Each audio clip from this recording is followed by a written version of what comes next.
disaster. This was in the news recently because of the inquiry into the cover-up after the disaster, but the original case relates to the 1989 disaster in an FA Cup semi-final when a bunch of Liverpool fans were tragically crushed to death.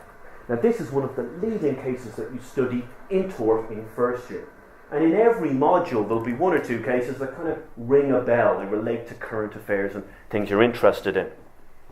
So many of the cases we ask you to look at will be just really interesting things to learn about on the face of it. But a lot of the cases won't be. A lot of the things we ask you to read will involve these kind of fairly complex commercial transactions between two individuals you've never heard of before and will never hear about again. Now we're not doing this just to torture you. If we ask you to read a case that is a little bit tougher to get through, where the facts aren't that gripping or exciting, there will be something in there that is important, that is significant, that is going to change what we mean by justice from that point onwards. Do you think you'd be good at dealing with that? Do you think you'd be good at reading a high volume of at times fairly dense material and picking out the part that is going to change people's lives from that point onwards, picking out the bit that's significant in all of this kind of discourse and discussion?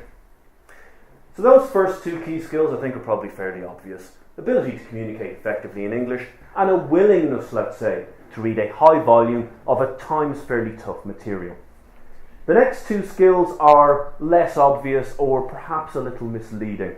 The third one I would pick out is an ability to argue. In order to be a good law student, and then as a good lawyer, you need to be good at argument, and that always happens. Anytime I tell a group like this, you need to be good at argument to be a good law student, a parent looks at their teenage son or daughter with an expression on their face that seems to say, yeah, you're pretty good at that one, aren't you? You know what, give this one the degree now. There is nothing further you can teach them. There's a difference between what I mean by good argument and what you guys might be thinking of as you reflect on the various disputes that you've had with friends and family members down through the years. For the sake of clarity, let's call those types of disputes, the ones you have with your parents or friends or other family members, let's call them rows rather than arguments. In one respect, a row and an argument are similar.